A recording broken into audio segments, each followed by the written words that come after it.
Boa tarde, gente, ou boa noite, ou bom dia, não sei que hora que você que está aí desse outro lado da tela vai nos ver.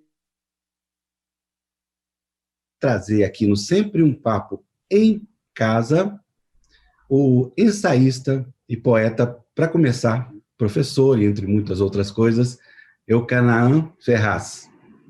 Tá, um minutinho. O escritor e apresentador Afonso Borges está sentado em frente a uma enorme estante repleta de livros. São coisas da tecnologia, ou seja, eu deixei o meu YouTube ligado. Todo mundo sabe que quando o YouTube fica ligado, repete o que você fala. Já desliguei. Voltando aqui para nós do Sempre um Papo em Casa, nem tão complicado foi. Porque no curso desses 35 anos de trabalho, ano que vem a gente faz 35 de trabalho, eu sempre fui gravando os programas nos teatros e auditórios que nós apresentamos os autores e reproduzindo aqui, nessa plataforma do YouTube que vocês estão, onde estão depositados quase 500 programas, agora convertidos para TV, de autores brasileiros e internacionais. E eu queria logo colocar no ar Eucanaã Ferraz e um convidado especial, Celso Adolfo. Olá, Eucanaã. Oi, Afonso. O poeta Eucanaã Ferraz está sentado em frente a uma estante com diversos livros. Celso Adolfo, maravilhoso, querido amigo atleticano. Muito bem-vindo. Maravilha, Afonso Borges, Eucanaã. O músico e compositor Celso Adolfo está sentado em frente a um microfone. Ao fundo, há uma árvore de Natal e outras decorações natalinas. Maravilha estar aqui. Eu também. Pronto. Nossa, já somos uma comunidade. Somos todos Eucanaã, hashtag. Isso aí. Vamos lá. Celso, uma surpresa muito boa que você me fez. Que maravilha. Eucanaã, vamos começar a conversar. Muito obrigado pela sua presença aqui. Desde já torno pública a minha absoluta e completa incompetência de não ter te convidado por Sempre um Papo. Tantos anos que eu admiro o seu trabalho, tantos anos que acompanho com muita atenção, mas às vezes isso acontece, não houve uma oportunidade, né, e tudo. Então fica pública as minhas desculpas. Olha, não tem nada para desculpar. Estamos aqui, sempre a tempo. Maravilha, maravilha. Vamos então começar a conversar dos muitos assuntos que nós temos a falar. O primeiro deles, eu acho, que é o que motivou esse nosso primeiro encontro, que foi o site da Clarice Lispector, organizado, coordenado por você, e que entrou no ar agora, na comemoração dos 100 anos de vida dela. Você podia falar um pouquinho para a gente sobre isso? Olha, o site da Clarice, ele já existia há alguns anos no Instituto Moreira Salles, sempre foi o site mais visitado do IMS, e não só é o mais visitado, como é o site em que o visitante permanece mais tempo, porque provavelmente há um grande acesso de estudantes e pesquisadores. O site já era muito bom, mas nós resolvemos, para o centenário da Clarice, realmente fazer um site novo. Seria uma espécie de reforma, mais ou menos como uma reforma nas nossas casas. Você acha que vai fazer um pequeno reparo e quando você vê, você mudou tudo. E o site da Clarice foi mais ou menos isso. Deu um bocado de trabalho. Passamos quase um ano trabalhando, eu e uma equipe incrível da literatura lá do IMS. E, de fato, fizemos um site novo que é muito ambicioso, eu sempre digo, porque ele tem basicamente duas possibilidades. Uma é de uma navegação livre, fluida, puramente de mergulho na obra da Clarice. Então, quando você entra no site, a navegação é muito fácil, basta que você deslize o dedo no mouse e a navegação acontece. E a partir dali você entra mesmo no universo da Clarice, sabe? Então você tem fotos, manuscritos, fragmentos, a voz, as imagens dela, fotografias que conversam com os textos. é um pouco biográfico, mas não é uma biografia, você não fica acompanhando nada cronologicamente, é uma mergulha nos temas da Clarice, nas linhas de força da obra. E quando você entra nisso, eu acho que você realmente tem uma experiência muito emocionante. É um site muito bonito, assim, o design é muito bem elaborado. Enfim, eu faço tantos elogios, não é uma coisa assim, porque eu fiz, porque ao contrário, estou elogiando o trabalho de muita gente que fez o site comigo. Então, eu posso elogiar muito, porque muito daquilo ali não fui eu que fiz. A navegabilidade é tudo, né, em internet. E curioso é que as pessoas não fazem a mínima ideia do trabalho que dá. Um site, quanto mais simples como esse, eu não tenho aqui o link para indicar para vocês, mas, poxa, não tem complicação. Instituto Moreira Salles, Clarice Lispector, chega lá no site, não é não? Pois então, assim, quanto mais fácil a navegação, mais difícil foi o aprofundamento no tema e na estética para realizar o site, não é não, Camilo? Isso. Olha, para chegar é claricelispector.ims.com.br, ou seja, Clarice Lispector, onde fica? ims.com.br. Olha, é muito trabalhoso, Afonso, é uma coisa realmente, eu diria que... Porque tem todo o approach tecnológico que você depende de muita coisa, de muita gente, é tudo muito, muito delicado. Mas o site, além dessa navegação que eu chamei de meramente assim, uma espécie de fruição livre e aberta, você tem uma outra parte do site que aí essa é para o pesquisador, para o estudioso, para o estudante ou para qualquer pessoa que queira saber mais sobre o trabalho da Clarice, sobre a escrita dela. Aí ali você realmente, de novo, é muito fácil, mas ali você de fato já vai encontrar mais arrumado assim, por blocos, né? Por exemplo, os manuscritos, alguns manuscritos da Clarice, que Clarice deixou poucos manuscritos e datiloscritos, alguns estão depositados no Instituto Moreira Salles. Quer dizer, todo esse trabalho da Clarice no MS tem a ver com o fato de que o acervo da Clarice, as fotos, documentos, manuscritos, enfim, os objetos, coisas da Clarice, pinturas, estão depositados ou no Museu de Literatura Brasileira da Fundação Casa de Rui Barbosa, isso não precisa ser dito e sublinhado, Fundação Casa de Rui Barbosa, esse grande lugar, essa grande instituição brasileira, né, que precisa ser cuidada com muito carinho, com muita atenção e seriedade. Então, uma parte grande da Clarice está lá, e uma outra parte com o IMS. Então, uma parte desse acervo está toda disponível no site. Então, você tem, por exemplo, alguns manuscritos, mas você tem um manuscrito, você tem a transcrição do manuscrito ao lado, entendeu? Então, você pode ir acompanhando. Você tem alguns caderninhos de anotação da Clarice que são importantes porque ela fazia...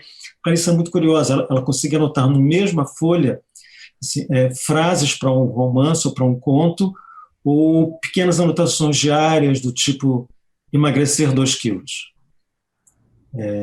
Comprar flores, telefonar, entendeu? Sem dizer para quem, ela sabia para quem, telefonar, pequenas listas, é uma coisa muito, muito, muito íntima, mas ao mesmo tempo são as anotações da escritora que ali se confundem com essa vida miúda da pessoa, né, do indivíduo Clarice Lispector, com a sua casa, com seus filhos, seus amigos, o seu trabalho, né, os editores.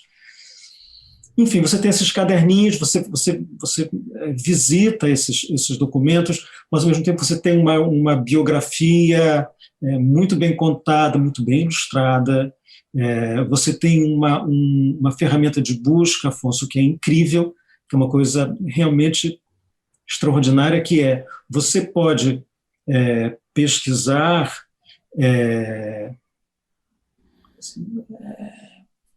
teses de doutorado, dissertações de mestrado, ensaios em revistas acadêmicas,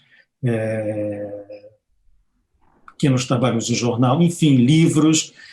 Você tem como pesquisar no site do MS por tema, por tipo de abordagem, se é ensaio, se é tese, por data, e você clica, você tem um filtro que apresenta aquilo que você tem disponível, e ao lado, se caso esse texto, essa obra esteja disponível online, ali você tem um link, então você vai direto para o texto lá onde ele estiver disponível. Enfim, você tem, de fato, um trabalho de pesquisa muito encaminhado já para o estudioso, para o pesquisador, seja estudante de ensino médio, seja um pesquisador de pós-graduação. Certo. Um dado muito importante que eu quero acrescentar é o seguinte, desculpe, Afonso, é só para eu não perder, é porque o site é bilíngue, português e inglês. Ah, muito legal, isso que eu ia te perguntar. O visitante estrangeiro também tem opção? Isso. A gente atende, portanto, a um fenômeno, na verdade, que é a presença da Clarice fora do Brasil, as suas traduções cada vez mais celebradas e premiadas, as edições saindo em várias línguas, em muitos países. Enfim, a Clarice é hoje uma autora muito estudada, muito celebrada, muito conhecida, estudada, enfim. Então, esse site em português e inglês inteiramente, nós temos o blog, olha, é muito grande, é uma coisa que você entra ali, você não sai, você tem realmente como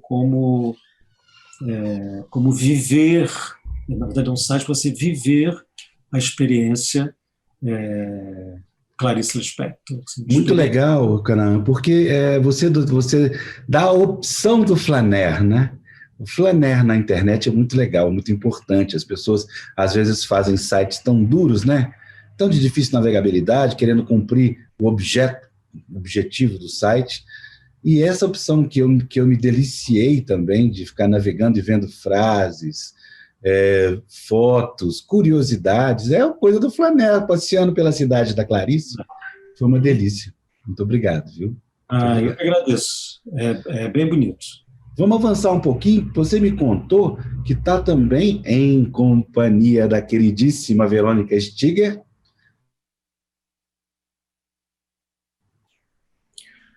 Afonso, isso é uma coisa tão linda, tão linda. A exposição também em Instituto Moreira Salles. Okay. Ela abriria esse ano, ainda no centenário da Clarice. A previsão inicial era agosto. Em função da pandemia, nós passamos a exposição para julho do ano que vem. É muito interessante, porque em vez de pensarmos, eu e Verônica, mas não só eu e Verônica, o João Fernandes, que trabalha conosco, que é diretor artístico do Instituto, desde o início nós imaginamos que uma exposição da Clarice não deveria ser uma exposição ligada estritamente à sua biografia, porque, de maneira geral, as exposições de escritores funcionam desse modo, né? Não que sejam ruins, absolutamente, eu gosto sempre de vê-las, mas quase sempre elas se limitam a ser um apanhado de documentos, quando há manuscritos, alguns objetos pessoais, fotografias que acompanham a vida e a obra, enfim, você sai dali, na melhor das hipóteses, com um bom conhecimento do percurso artístico, intelectual e biográfico do personagem abordado ali.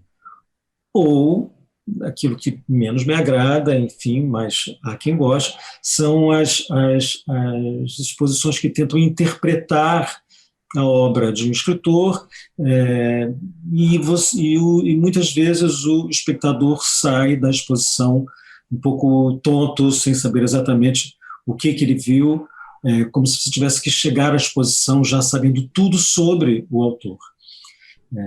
Bem, a gente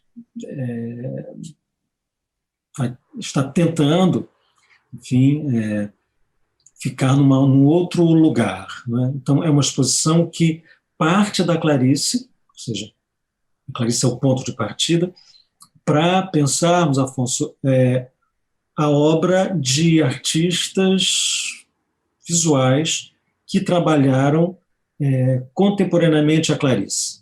Ou seja, será uma grande exposição de artistas, mulheres, que produziram pintura, gravura, fotografia, vídeo, escultura, paralelamente a Clarice. A nossa pergunta era, desde o início, a Clarice produziu uma obra forte, com muitas marcas pessoais, mas também com muitas marcas, muitos vetores ligados ao seu lugar de mulher naquele determinado momento, vamos dizer, meados dos anos 40 até meados dos anos 70. Quais eram as questões da mulher Clarice Lispector? Quais eram as questões das mulheres, ou pelo menos de algumas mulheres, né, nesse longo período aí? Você tem uma produção de mulheres incríveis. Você tem ali as gravadoras, Maria Bonomi, você tem a Faigo Ostrover, você tem uma outra linhagem com artistas como Lygia Clark ou Lygia Pape. Você tem a escultura da Maria Martins. Mulheres incríveis, incríveis, que, de certo modo, quando você as vê, né, você começa a entender que há uma conexão entre certas perguntas feitas por essas mulheres e as perguntas feitas pela Clarice. Ou seja, as questões da Clarice muitas vezes pareciam com a dessas criadoras. Quando você vai aproximando, você vai criando aquilo que nós chamamos de constelação. Então, o nome da exposição é uma constelação Clarice. Então, em torno da Clarice e dos seus temas, nós reuniremos, na verdade já estamos reunindo, as obras já estão em fase de empréstimo, já a elaboração de um catálogo. Enfim, o que o espectador verá será uma grande exposição de artistas mulheres que trabalharam contemporaneamente a Clarice, em cujas obras nós podemos ver certos pontos de contato com a Clarice. Ao mesmo tempo, há um momento da exposição onde, evidentemente, nós reuniremos os manuscritos da Clarice, as fotos dela, objetos pessoais, jornais, revistas onde ela escreveu, uma parte da sua biblioteca, enfim, haverá assim, uma espécie de casa Clarice, ou casa da Clarice, também improvisada. Haverão as pinturas da Clarice também? Sim, as pinturas da Clarice estarão presentes também. A Nelly da Pinhon, anteontem, mostrou 2 quadros que a Clarice deu para ela. Impressionantes. Impressionantes. É bem a Clarice mesmo, aquele universo estranho. Exatamente. Quando você aproxima essas obras da escrita da Clarice, é perceptível o quanto ali você tem as mesmas questões, entendeu? Uma procura da matéria, de uma fala colada a uma existência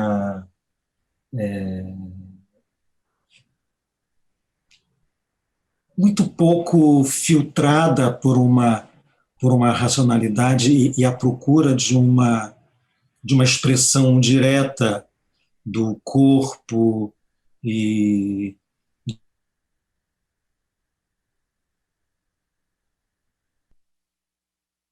muito material, e simultaneamente, quanto mais material, mais ela se aproximava de uma espécie de mística, sabe? É difícil falar de espírito em Clarice, né, Canadá? Você começou a falar em espiritual, mas falar em espírito com Clarice é quase uma heresia. Logo ela que questionou tanto isso em tantos momentos. Porque o mundo da Clarice é um mundo encantado, no sentido de que todas as coisas, não há nada que não seja excepcional. Né? Então, ela dizia que mesmo o mundo material já é sobrenatural. Né? Tudo é tão... qualquer existência é uma coisa dotada de mistério. Porque a vida é um mistério. Então, qualquer coisa é misteriosa. Então, não existe, na verdade, o espiritual e o material, na medida que tudo é dotado de mistério, e é diante do mistério que ela se põe como uma espécie de mística, né? de aproximação religiosa, seja diante de um cachorro, de uma pessoa miserável, como uma pobre qualquer. Agora, é interessante você falar essa mística que eu entendo, quando você fala em mística, é a mística que pergunta, né? A Clarice era uma pergunta, sempre foi uma pergunta. Então, o desafio da filosofia se cola a essa mística a qual você se refere, né? A Clarice pergunta sobre tudo o tempo inteiro. Você não acha? O texto dela é cheio de perguntas, você observou muito bem. Ela chega a dizer, eu sou uma pergunta. E ela falou isso? Eu sou uma pergunta, exatamente. Ela diz isso, eu sou uma pergunta, e há uma das crônicas dela que é simplesmente uma sequência de perguntas.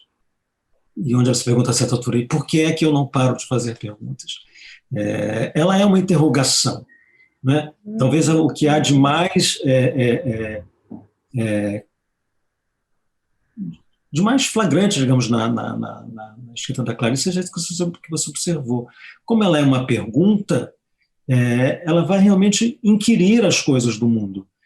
E tudo está disponível para a pergunta. Então, por isso, por exemplo, naquele lindíssimo texto, aquele absurdo texto chamado O Ovo e a Galinha, né, que ela começa dizendo, de manhã na cozinha vejo o ovo.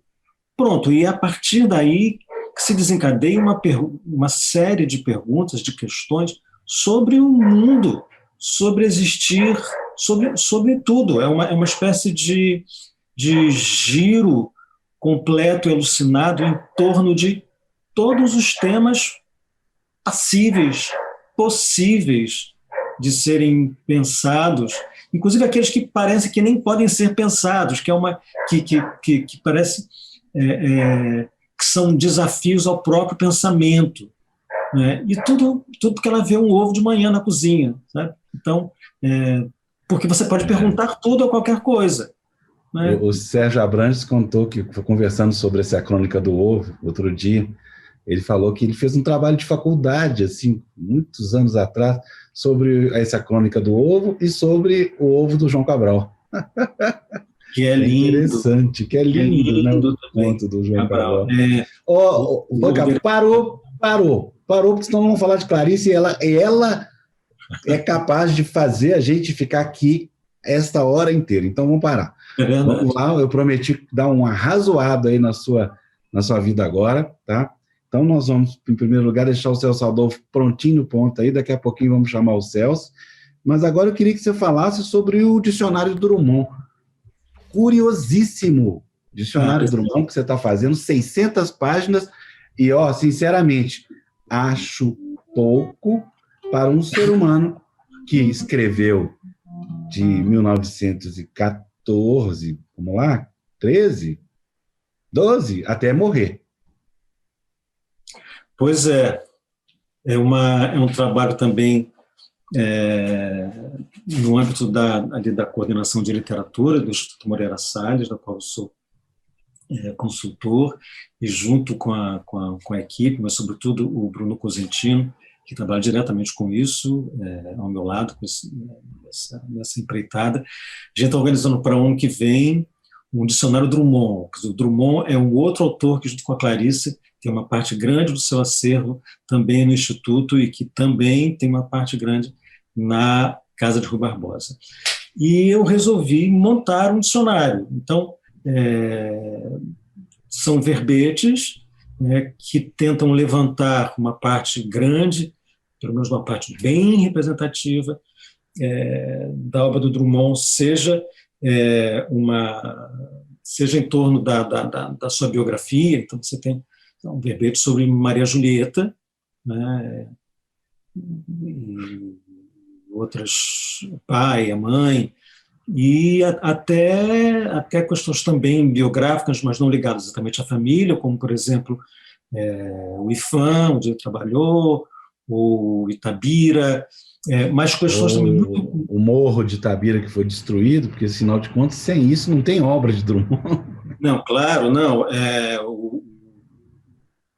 A mineração está atendidíssima no dicionário com verbete do Zé Miguel Wisnik. Tinha que ser, o Zé. Então, mas questões também, Afonso, muito ligadas assim, a uma visão miúda.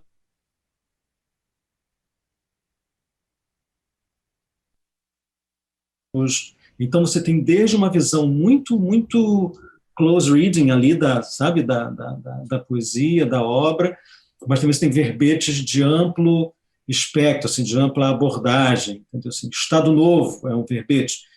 Ao mesmo tempo, você tem assim, sobre a pedra. E, enfim, são dezenas de estudiosos pelo Brasil inteiro que estão trabalhando conosco. É um prazer, é uma coisa linda, assim, um livrão bonitão, assim, sabe, dicionário. Ser editado pelo próprio MS ou pela companhia? Pelo próprio MS. Maravilha. Pelo próprio MS. Maravilha. Tem como reservar um exemplar aí já? Ou algum dia, sobre algum tipo de pressão, é claro, gigantesca, eu vou receber um PDF? Tem que ter áporo, hein? Pesado, hein, PDF? Tem que ter um verbete do áporo. Vou pensar. Olha, o áporo mudou a vida e a interpretação da vida de muita gente. Depois eu te conto. Mas aí é um problema, porque você sabe que poemas que mudaram vidas, ainda mais sendo Drummond, o dicionário teria, sim, ser uma enciclopédia de alguns volumes, né? Tem razão. Vamos lá. Gente, antes, agradecer a presença aqui de tanta gente aqui no YouTube, o Mário Alex Rosa, escritor, Paulo Lasbeck, Gilmar Batista da Silva, todo mundo acompanhando a gente, a Liana Moreira, Wanda Oliveira Bittencourt, muita gente aqui, Vitor Loureiro, só citando, tanta gente, Adriana Versiani, Solange Oliveira, Beatriz Araújo, muito obrigado por acompanhar a gente, viu? Muita gente boa, obrigadíssimo. Muita gente boa. Obrigado. Bem, tem mais duas coisas, mas antes eu vou dar uma paradinha e abrir para a surpresa que na verdade vai ser para mim também, que eu não combinei nada, liguei para o Celso agora, vamos fazer uma surpresa para o Canaã? Vamos. Celso Adolfo segura um violão nas mãos. O meu amigo querido, cantor, compositor, Celso Adolfo. Vamos lá.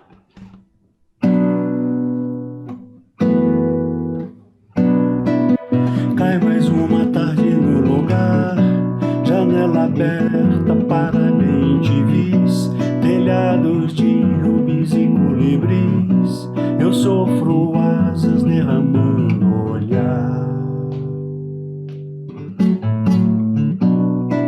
Os 7 anzóis da minha cicatriz, aonde ando ouço lambaris, o galo brinca as cores de manhã, a tarde veste cascas de maçã.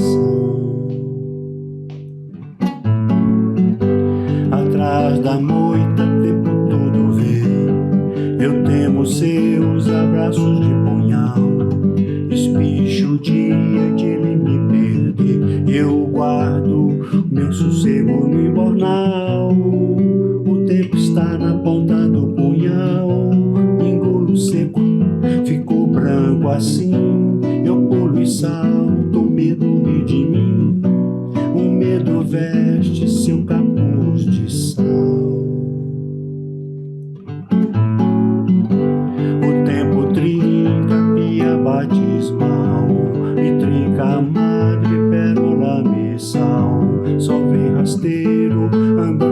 gira assim o tempo, é lodo, é parede abissal. O boi balança o dia devagar, o dia cai e quebra a telha do curral. Do rio vem o rio desigual, o tempo soma, sombra e temporal. A pedra espanta os anjos do vitral, céu arrebenta a bolha do luar. A tarde cai, ouro cai do altar. O tempo é noite e dia sem parar. A noite é estrela de uma luz escura, olhar seguro, escuridão no ar. A noite busca a noite na fundura, o tempo cai da altura e vem buscar. E tudo quanto existe vai girar, e todo o céu, seu e o meu lugar, e tudo dobra e tudo vai curvar. O tempo é multitudinoso o mar.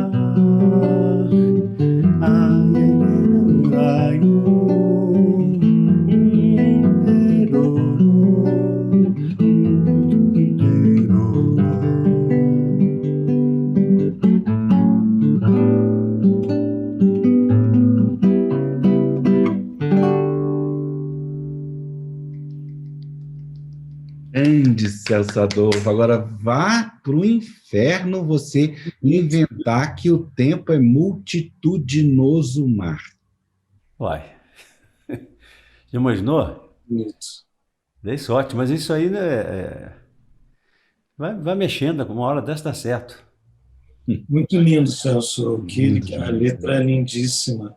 Tempo. O tempo. Muito Eu obrigado, fui Celso. pescando umas coisas assim, e eu falei assim, eu depois tenho que comentar sobre isso, mas toda hora vinha outra, eu esquecia uma, porque foram tantos. Tem um negócio de um capuz de sal. É lindo, nossa. Muito bonito. Esse é o CD do Celso que chama O Tempo. O Daqui a medo. pouquinho você volta. Desculpe, Celso. Só para o Acanã. O medo veste o seu capuz de sal. Isso. É isso aí, ó. Que imagem linda. Bem, falando então, antes da gente passar para a poesia, eu queria estou devendo aí às pessoas que estão nos assistindo, eu prometi, que você falasse um pouquinho da fotobiografia do João Cabral de Melo Neto, sempre dizendo que uma das frases da minha vida, e está até no meu WhatsApp, aquela frasinha de WhatsApp, né, que você põe aquele ridículo, mas que a gente põe, a minha frase é: acordar é reacordar-se ao que em nosso redor gira.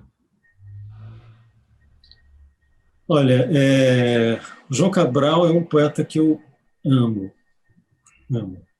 E estou colocando ponto final, mas final mesmo, assim, tipo, essa semana, na fotobiografia que eu preparo junto com a Valéria Lamego, para a editora Verso Brasil, da qual é a editora. Isso é a poesia completa, organizada pelo Sequim. Meu E que vem outra pela CEP, você viu, né? E uma maravilha isso. Então, quer dizer, a fotografia sairia esse ano, junto com a poesia, essa poesia total, completa e organizada pelo Sequim. Mas nós tínhamos um problema que era o acesso a lugares de pesquisa, né? A maior parte da fotografia é de imagens dos álbuns de família, né? Então, os filhos do Cabral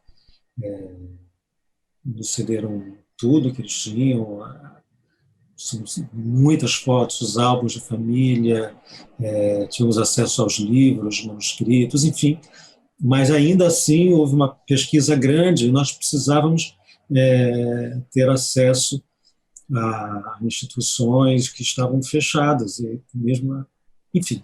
Estavam ou não estão, né, trabalhou, e a fotografia ficou para o ano que vem, provavelmente março.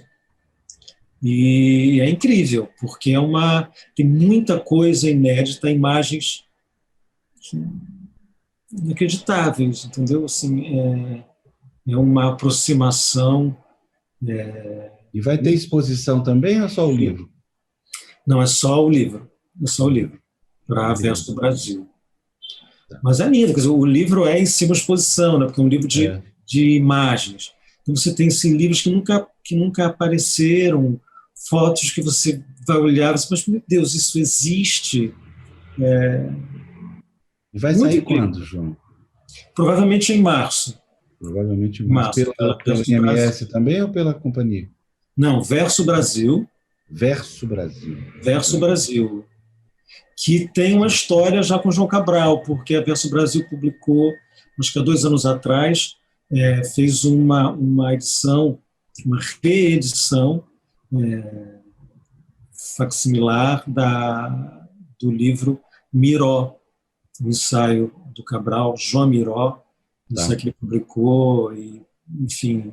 Tempo que ele foi embaixador. Ela fez também o Anique Bobó, que é um livro que ninguém conhece, porque foi uma edição, não chegou nem a, acho que uma coisa de 30 exemplares, uma coisa assim absurdamente artesanal, e pouca gente conhece, nem pouca gente tem, pouca gente conhece. E a Valéria fez também uma edição facsimilar do Anique Bobó. Enfim, a Verso Brasil tem uma história com o João Cabral, e ela me chamou para fazer essa fotobiografia. Tá bom, agora vamos lá. Vamos a você, professor, poeta, e eu vou só mostrar rapidamente. Não vou ficar aqui até amanhã cedo. Afonso mostra diversos livros de Eucanaã. Rua do Mundo, Cinemateca. Cinemateca que foi o Jabuti? Foi o Escuta? Eu nunca sei essas coisas, Afonso, desculpa. Não desconsidere a pergunta que pega a mão. Escuta... Bicho de 7 cabeças e Seres Fantásticos, aí já para o mundo e outros juvenil. Cada Coisa.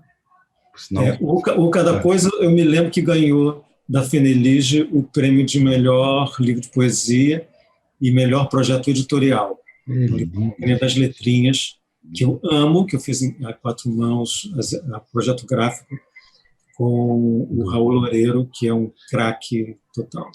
Esse aqui eu conhecia já de tempo e vou ler agora para vocês. Janela. Quem não sabe o que é uma janela? É uma abertura na parede do edifício, para deixar que nele entrem a luz e o ar. Quem não sabe o que é o amor?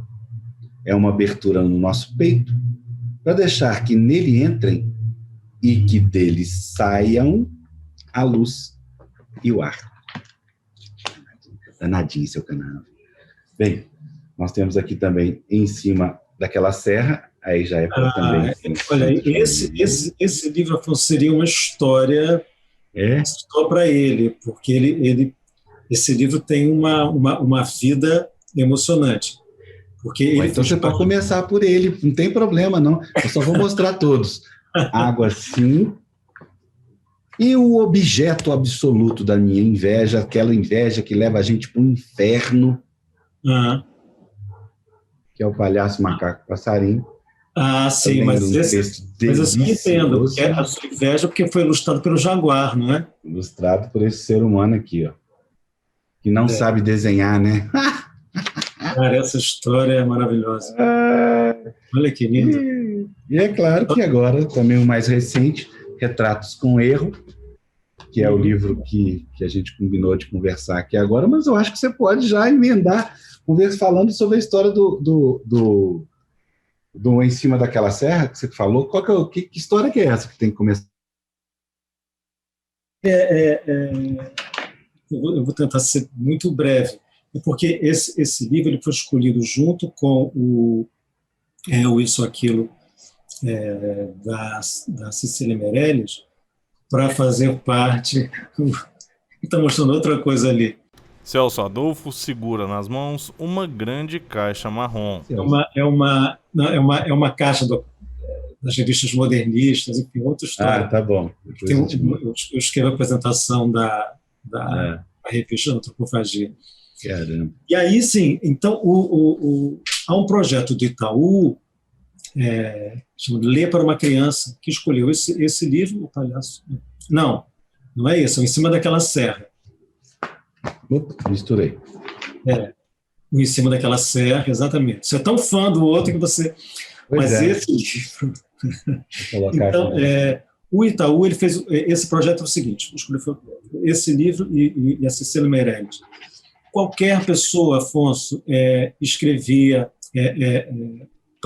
tinha um site e mandava para lá endereço e CPF. E o Itaú mandava o livro gratuitamente. Gratuitamente. Mas o livro era de graça? Sim, o livro era de graça. Então, além de escolas, bibliotecas, qualquer pessoa que escrevesse recebia o livro. Então, assim, foram milhões de exemplares. Não são milhares, são realmente milhões de exemplares que foram distribuídos pelo Brasil inteiro. Não só isso, como o livro se transformou numa coisa realmente muito adorável, porque como o livro chegou até as crianças, o importante é que o livro precisa chegar, né? Sempre digo que era preciso criar um túnel para que você jogasse um livro e o livro chegasse até as mãos de uma criança lá do outro lado.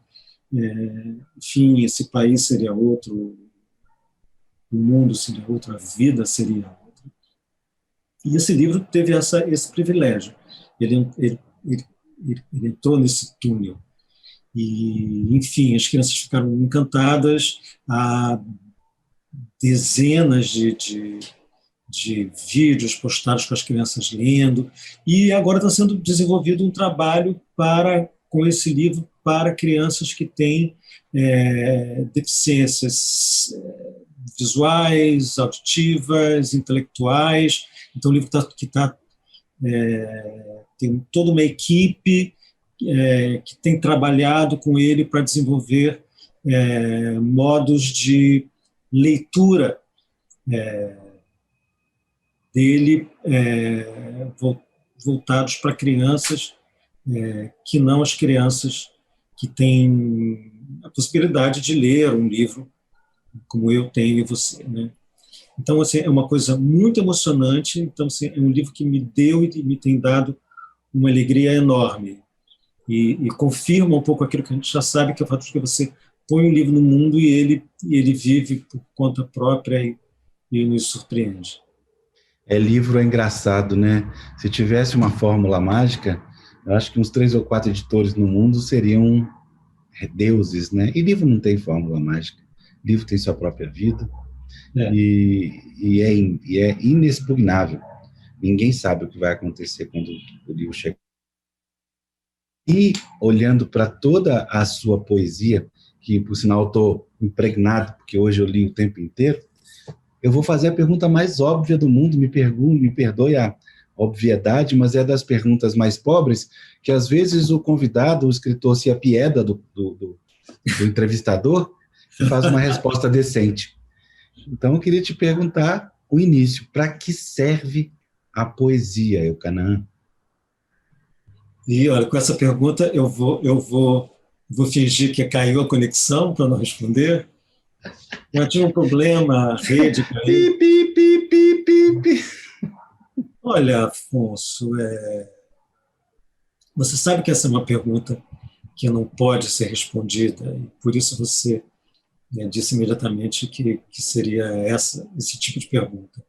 Ela não pode, não porque as pessoas não sabem, e os poetas são os que menos sabem. Outras pessoas talvez tenham respostas melhores do que os poetas, porque, de maneira geral, quem escreve poesia tem uma ligação muito, muito séria com isso. E quando dizem que não, é charme, faz parte também de um certo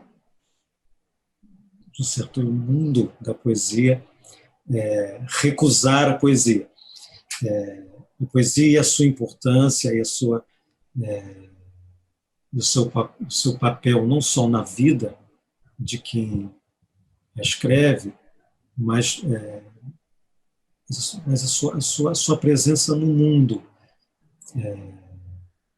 Isso porque os poetas desconfiam muito da poesia, porque é uma coisa a qual eles dedicam a sua vida, e na maior parte das vezes parece que ela não serve para nada. Então a resposta que eu lhe daria é que ela, a princípio, não serve para nada.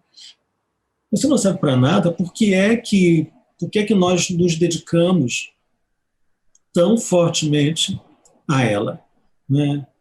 Por que é que ela, quando é feita, parece tão essencial, né? Por que é que parece que o mundo precisa dela?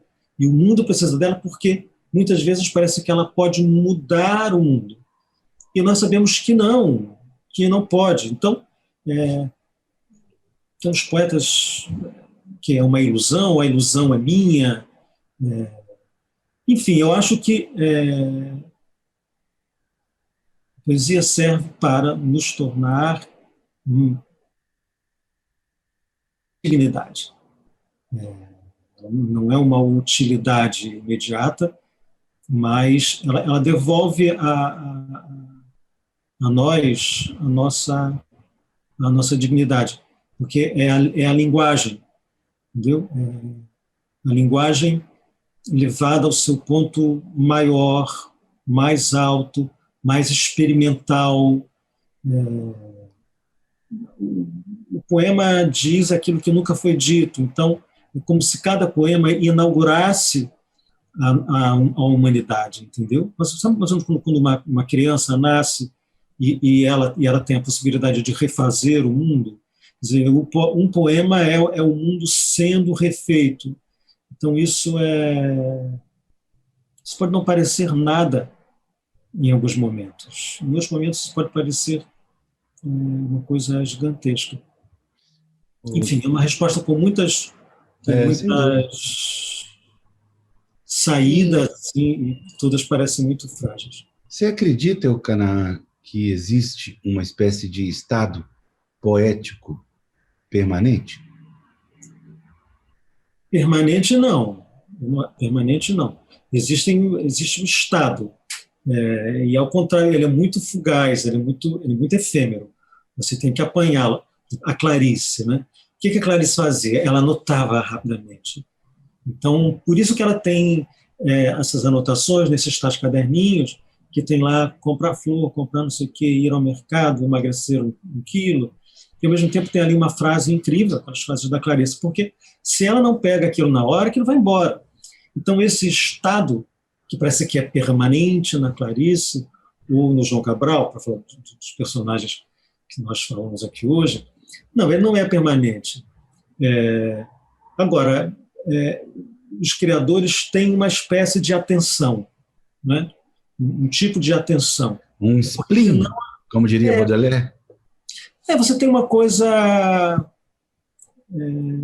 sabe essa luzinha dos nossos aparelhos eletrônicos? Aparelhos eletrônicos. Quem usou essa imagem uma vez para mim, numa conversa, foi a Faiga Ostrover. A Faiga é um amor queridíssima, convivi muito com a Faiga Ostrover, fiz eventos, lançamentos, debates, seminários, acompanhei ela no final da vida nos oftalmologistas, coitado, que final terrível, cega. Eu também, Afonso, eu também, mas, enfim... ela era uma sabedoria, né? Uma sabedoria, né, o canal. E nessa sabedoria, Afonso me veio com essa imagem, entendeu? Um pouco, o que é inspiração? Ela diz assim, como essas luzinhas dos aparelhos eletrônicos. O aparelho não está ligado, mas ele também não está desligado. Então, se você acioná-lo, como ele vai funcionar. Se aquela luzinha estiver desligada, não adianta você passar ali com o seu... Elcanaã segura um controle remoto. Isso aqui, com o seu controle remoto, que nada... Eu preciso desligar. Tá vendo? Funcionou, por quê? Porque ele estava ligado. Então, a inspiração é isso, entendeu? Você não está nem ligado nem desligado. Então, nesse sentido, existe uma espécie de atenção. A Sofia de Mello Breiner dizia que para escrever, ela dizia isso, é preciso estar atento, entendeu? É um estado de atenção. E ela dizia muito claramente assim, que escrever, ela dizia, eu me ponho num canto, em silêncio, atenta, para ouvir o poema. Isso não é uma imagem poética, entendeu? O Drummond dizia, você deve lembrar dessa imagem, penetra surdamente no reino das palavras. Lá estão os poemas que esperam para ser escritos. Então, entrar nesse mundo é uma atenção, e você entra surdamente porque você entra para ouvir esse tal poema, né, que existe potencialmente, virtualmente, na língua, portanto, no mundo, na medida que, né, o poema lida com a língua, então ele existe, ele está aí no idioma, né, mais ou menos como, entendeu? Como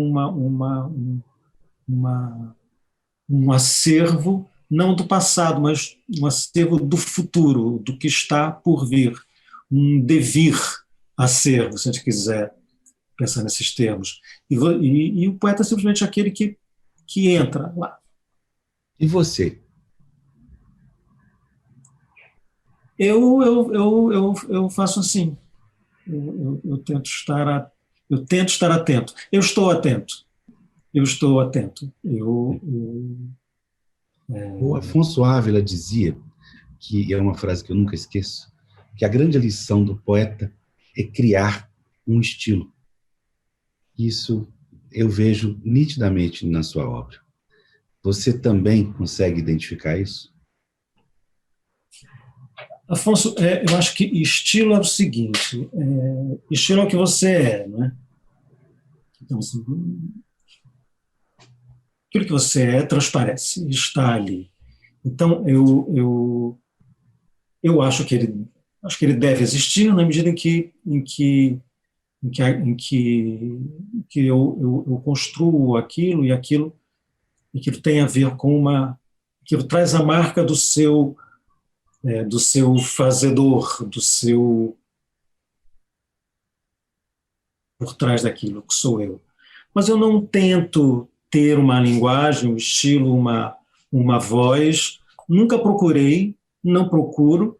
Eu diria até que é o contrário, eu busco sempre fazer ao contrário, quase que fazer errado, entendeu?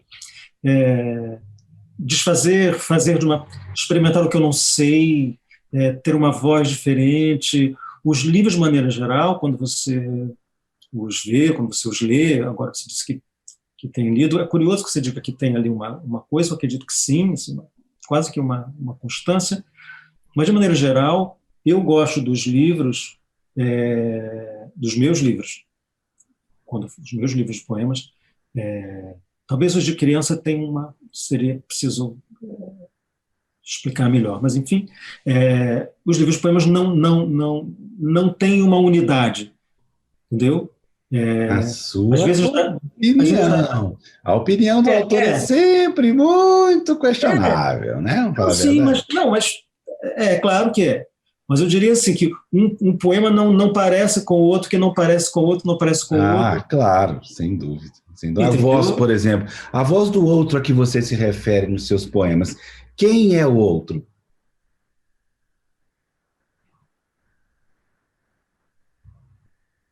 Ai. Calha que eu puxo exemplo, hein? Olha que eu puxo exemplo, hein? Então diga, puxa aí. Afonso passa as páginas de um livro. Qual que é? Não vou pegar agora. Enfim, em todos os seus livros, o outro é muito forte. Você não fala para o outro, mas fala do outro com o tempo alguém inteiro. Com? Sim. Esse com muda muito, né? Ele muda. E às vezes tem um nós. Por exemplo, eu peguei agora aqui por acaso, tá? Um poema chamado Canto Coral. É da página 44. Você 44. tem, né? Bom exemplo. Lê você. Leio. Canto Coral. Quem será por nós se os fados são contrários? Ninguém. O que será de nós se o feito é contra nós? Nada. O que seremos nós se mentimos? O culpado. Quem dizemos quando se diz nós? Nenhum. O que nos pôs em direção a nós? Medo. O que nos salvará do mundo? Nem. Então te respondo. Na memória ficará só o rio. Nenhum verso ficará somente o rio. A memória secará somente o rio. Ficará. Na memória nenhum risco ficará do que hoje recomponho pedra a pedra, quando lembro das palavras e do vento.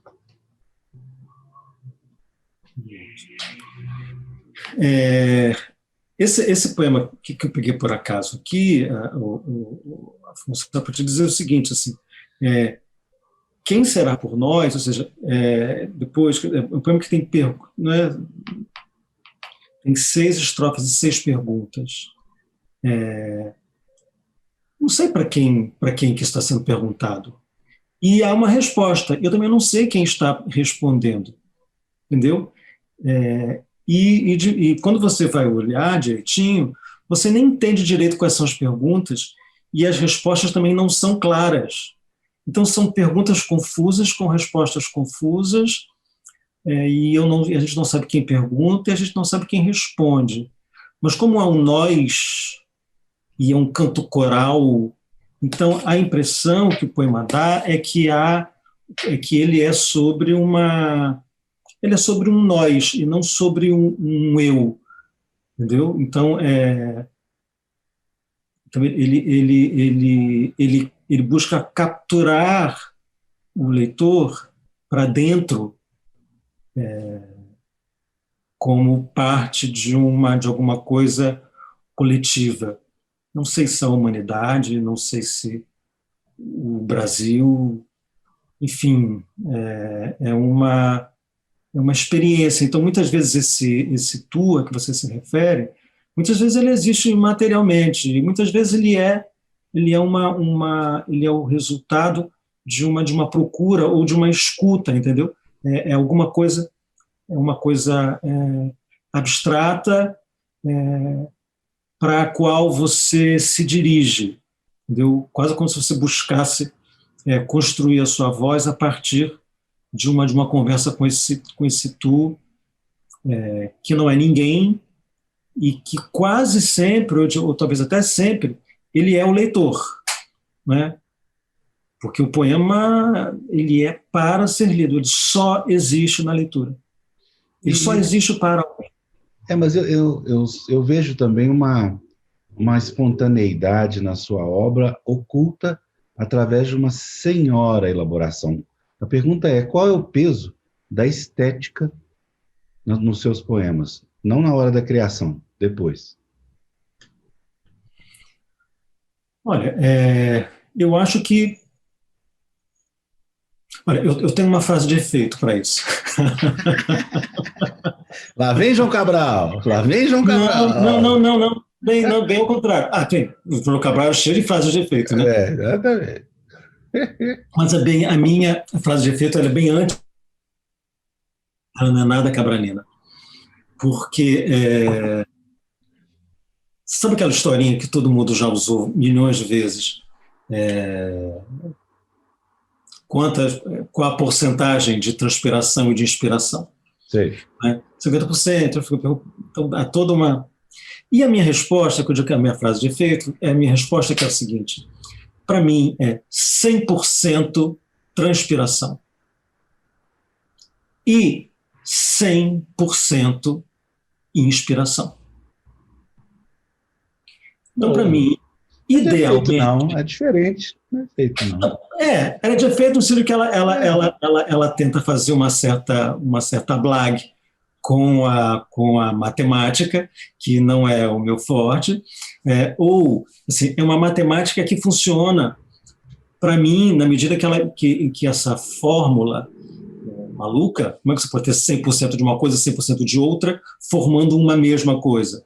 Porque, para mim, idealmente, na criação, você não sabe distinguir o que é trabalho e o que é essa chamada inspiração.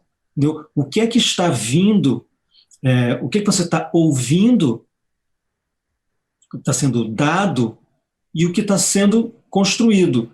Porque você está construindo o que está sendo dado. E aquilo está sendo dado porque você está construindo. Então, o que é uma coisa que é outra, eu não sei. Eu não sei.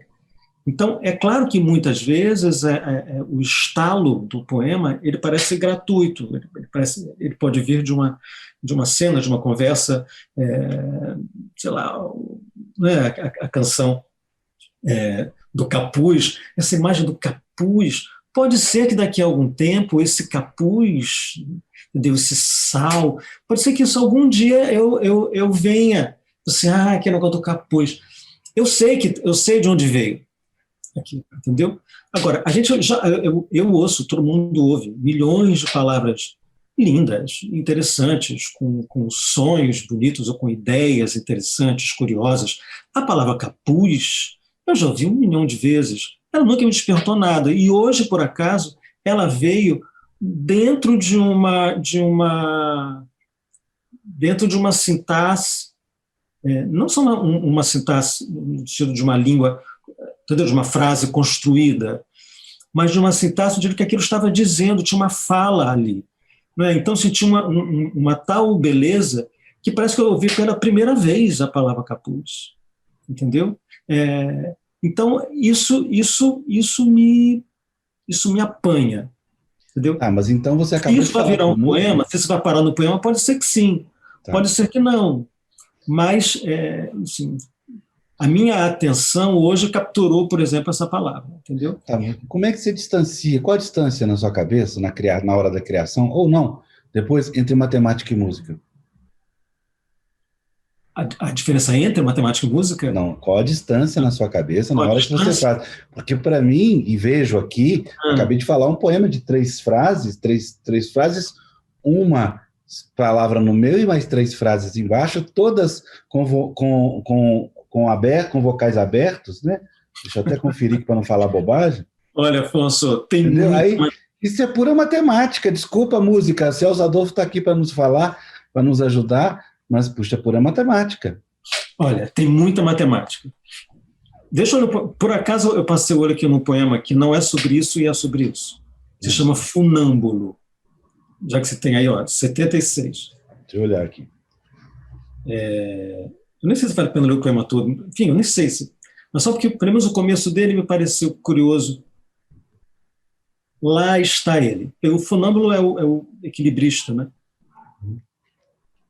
Lá está ele. Não se trata de técnica, não se trata de cálculos. Talvez tenha sido o contrário, a estupidez. Ele não sabe o chão que o ameaça, nem se aqui embaixo a boca dos ciclones ri afiada dentes de siso. Tudo para ele parece paisagem parada. Se calmo, campeia, rente às bordas, posto nos fios altíssimos entre edifícios de vidro e nada o impede. Alguns o dizem louco, outros sentenciam, suicida. Como subiu? Querem saber as convicções do aramista, mas convicto, ele afirma que não traz nenhuma consigo, porque é preciso estar leve. Nem fé. Está lá apenas porque é um sujeito equilibrado. Wallace Stevens, por exemplo, trabalhou a vida inteira numa companhia de seguros, onde chegou a vice-presidente. Deve ser doido. Outros celebram o destemido. Viva o volantinho!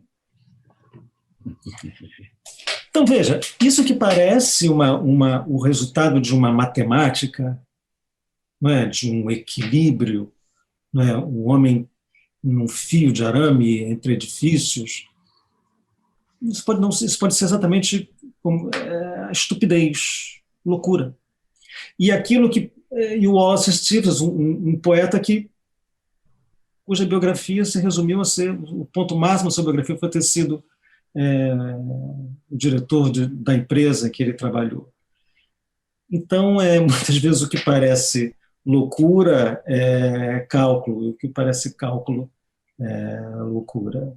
Mas de matemática, eu não sei qual é a distância entre a matemática e a música, mas não se faz música sem matemática, isso eu sei.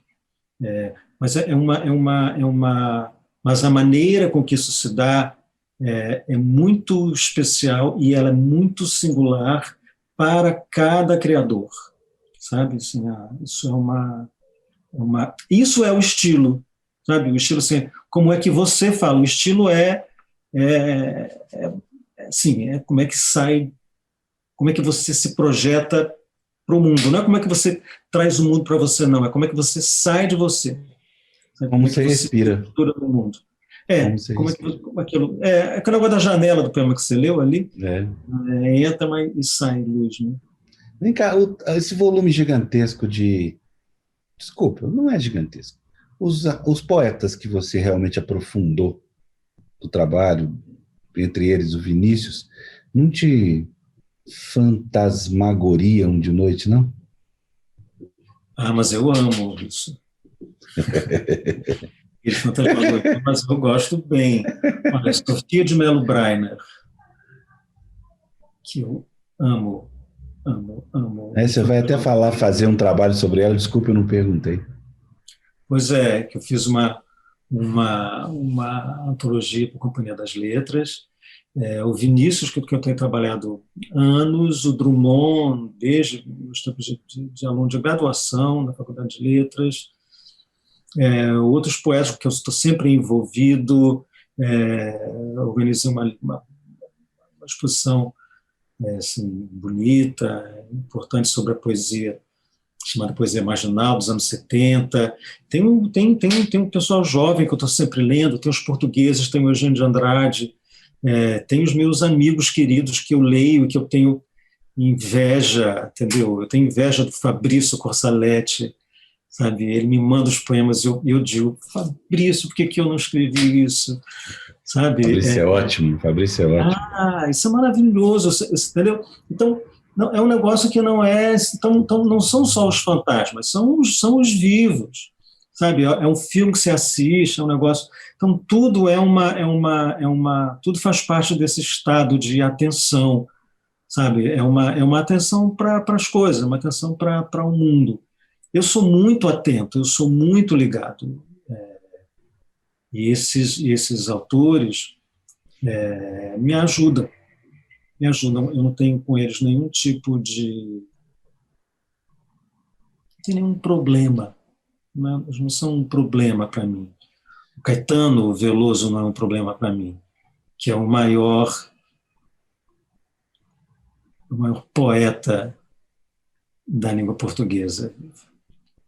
Pois é, Caetano, eu queria te lançar uma coisa difícil. Tem jeito de definir Caetano? Não. E não me venha com essa pergunta capciosa, achando que eu vou dizer, não vou nem tentar. Tenta não, faz isso não. Fala não, pronto. Agora, eu acho que tem jeito de você falar para nós leigos e que estamos assistindo,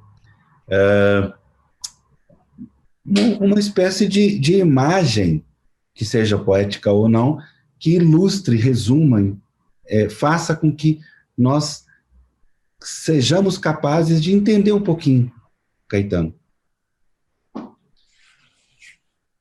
Olha, eu vou dizer o seguinte, é difícil isso que você está me pedindo e há sempre o risco de empobrecer demais ou de se alongar e dizer muito pouco, e depois ficar arrependido porque não conseguiu dizer nada. Mas eu diria que o Caetano ele pertence a uma espécie muito rara de poetas no Brasil, que é do poeta maior, sabe? Que a gente só deu um, que foi o Drummond. Eu acho que no Brasil nós só temos dois poetas maiores, que é o Drummond e o Caetano. Nós temos poetas gigantescos, que são todos menores, no sentido de que, como o Bandeira é um poeta menor, sabe? Ligado aos temas singulares. Sabe o que eu dizia aqui? O que eu vejo é o beco. Entendeu? No que importa a Bahia, a linha do horizonte, o que eu vejo é o beco. Não estou citando o poema, estou só apanhando as imagens que me interessam. Então, o que ele vê é o beco. Só vendo o beco, o Bandeira se transformou num dos poetas mais esplêndidos de qualquer língua, de qualquer literatura, entendeu? Mas dentro do beco. E, de certo modo, assim, o Brasil é um poeta de poetas esplêndidos, todos menores. Só o Drummond, que praticamente nunca saiu do Brasil, que só fez 2 viagens ali a Buenos Aires, porque a Julieta teve neném, ele foi lá ver o neto e voltou, só para isso, não foi fazer nem turismo, que não viu nada. Foi o poeta que cantou, que soube ver o mundo, as revoluções, os movimentos coletivos, a sociedade, o mundo, a máquina do mundo, entendeu? A máquina do mundo se abriu para o Drummond. Então, o Drummond é o poeta que consegue vislumbrar a máquina do mundo. O Caetano é o poeta que consegue ver o planeta Terra e cantar para o planeta, entendeu? E ele consegue fazer isso estando na cela de uma cadeia. Todo mundo já entendeu que eu estou citando a canção Terra, né? Então, na cela da cadeia, ele vê a foto da Terra e a foto da Terra se transforma na Terra, e ele passa a ver a Terra. Ora, você entendeu a diferença? O poeta, que é o Bandeira, diz que importa a linha do horizonte, o que eu vejo é o beco. O Caetano, no beco, vê o planeta. Então, essa possibilidade de sair e de ver é uma coisa muito rara, que muitas vezes o Vinícius chegou lá, quando, enfim, o Vinícius é uma outra conversa, porque o Vinícius quase que não é o poeta que a maior parte das pessoas pensa que ele é o poeta dos sonetos, do amor, da mulher. Não é o poeta que falou dos campos de concentração, é o poeta que consegue ver o Brasil e sente vontade de passar a mão nos cabelos da pátria, de alisar os cabelos da pátria, trata a pátria como uma criança, uma pobre criança. Poeta cinéfilo, sensacional. Cinéfilo, enfim, então é um poeta todos com grandeza, né? O João Cabral, que percorre o mundo, mas o que o Cabral faz? Ele canta as paisagens que ele vê. Enfim, são todos poetas incríveis. Cecília Meirelles, tantos, são todos geniais. Entendeu? Só para dizer que isso não é um juízo de valor, é uma espécie de... mas conclui sobre o Caetano. Eu estou me esforçando para dizer que... Conclui, tenta. Isso, a minha coisa só o Caetano e o Drummond têm essa dimensão do poeta maior, entendeu? O Brasil produziu 2 gênios, nesse sentido da palavra, nesse sentido do poeta maior. Está bem explicado, Canaã. Acho que você conseguiu. Eu acho que sim, é por aí. É por aí mesmo. Da forma imbecil que a minha pergunta se manifestou, está ótimo, está muito além. A minha resposta é que correu o risco de não ter mais.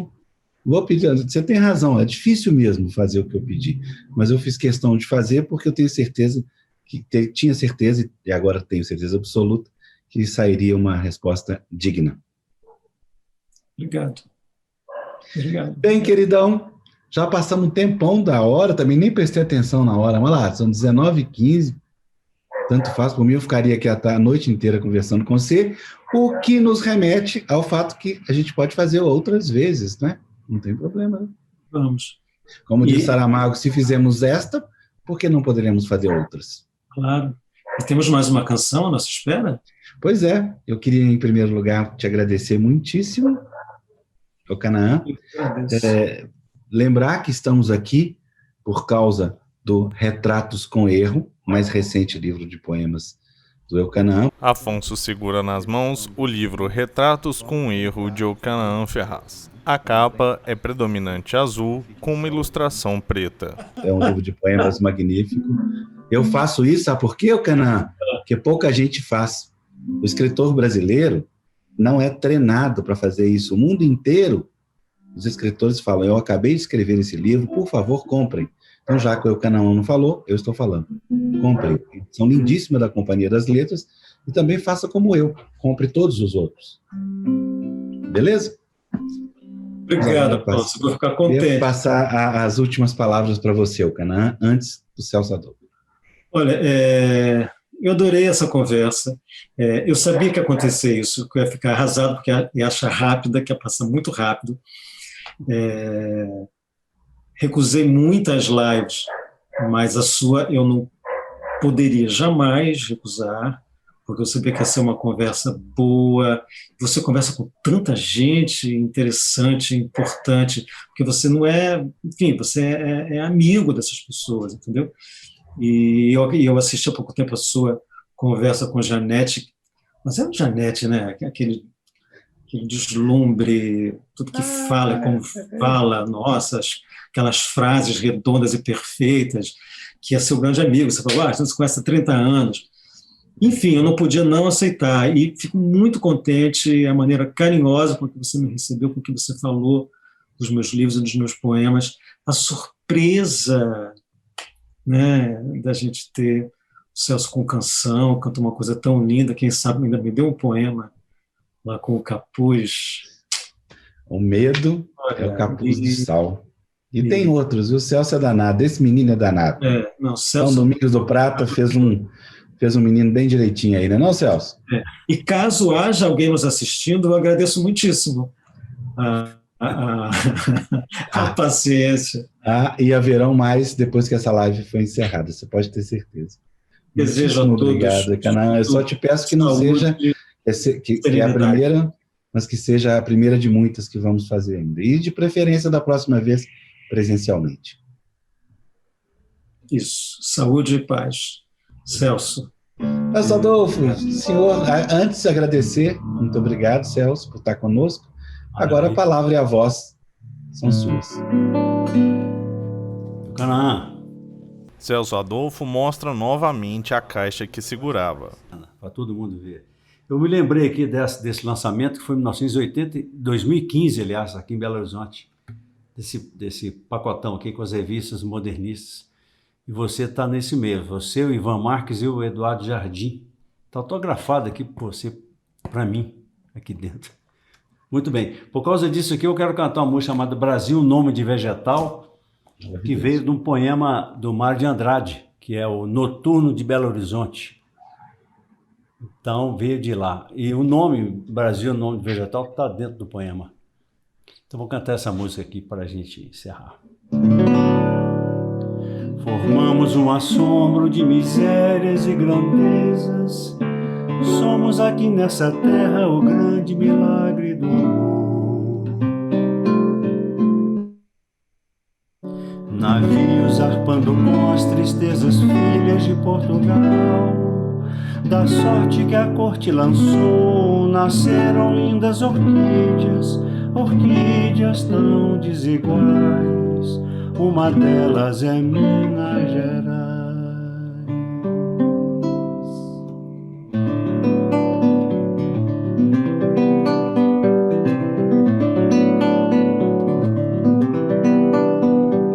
No braço, cabina da noite, a celebração nacional.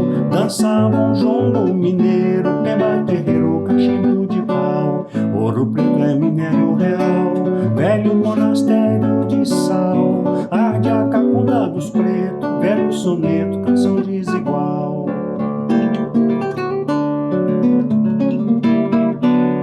Trezentos e 50 sujeitos, carapinhas do Caparaó.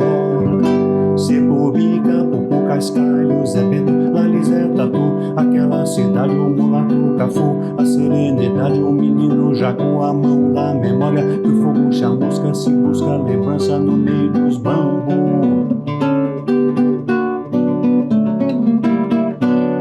As tribos da melancolia são da noite e da luz do dia.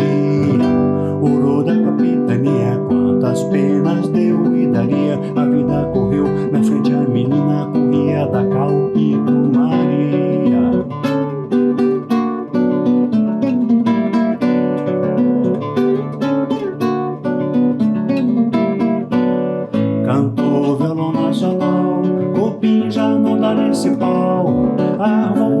desigual, salve o Brasil, nome de vegetal.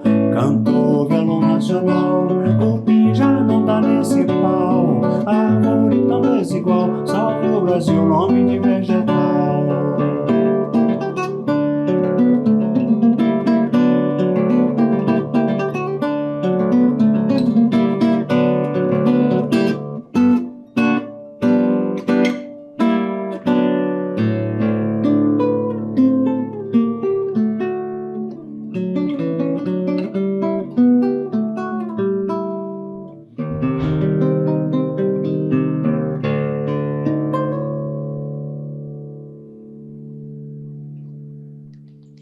Não, antes de acabar, Celso, toca só um pedacinho do coco que você fez para Guimarães Rosa.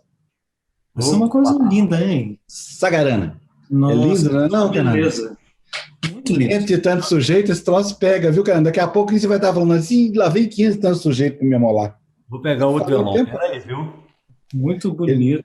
Ele pegou o Mário de Andrade, No uns trechos vegetal. muito divertidos. E agora é o seguinte, ele tem um CD não é inspirado nos contos de Sagarana. Exatamente. Uma das músicas lá é essa aqui, ó. É o Ralando Coco.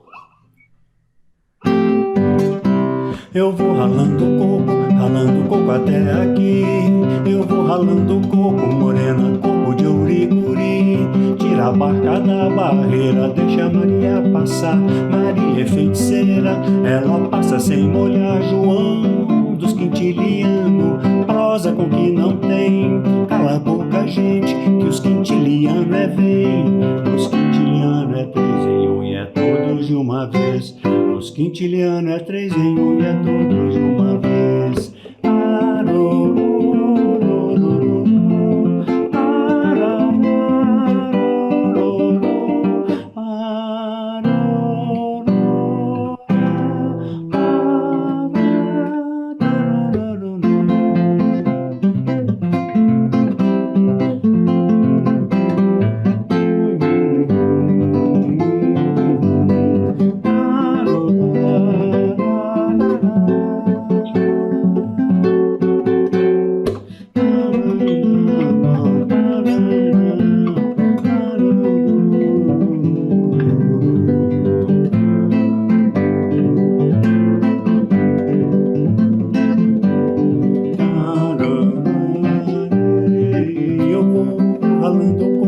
Ralando coco até aqui, eu vou ralando coco, morena de ouricuri. Tira a barca da barreira, deixa a Maria passar. Maria é feiticeira, ela passa sem molhar. João dos quintiliano, prosa com que não tem. Cala a boca, gente, que o quintiliano é vem. E os quintiliano é 3 em 1 e é todos de uma vez.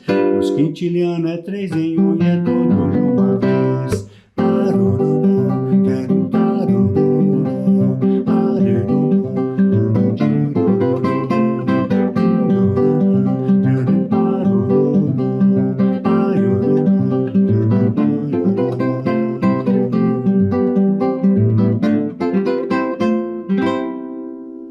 Ah, meu Celso.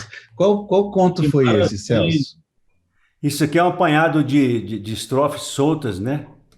De vários contos. Eu não me lembro se exatamente veio desse ou daquele ou daquele outro. Mas veio de vários, veio lá do Minha Gente, veio do Sarapalha, veio do Borrinho Pedrez. São aquelas quadrinhas, né, que o Guimarães Rosa sempre criou ao longo da obra dele, né? Umas ele recolheu, evidentemente, mas ele criou um monte, né? Um monte ali que é obra dele mesmo, assim. Então, Caçador, muitíssimo obrigado, então, Celso. Meu Canã, de novo, muito Tá obrigado. lindo, né? Celso, que final, hein? Que presente que Afonso me deu. Eu falei, tem uma surpresa, não sabia que ia ser tão incrível. Maravilhoso. maravilha. Obrigadíssimo. Obrigado, Celso. Gente, até a próxima.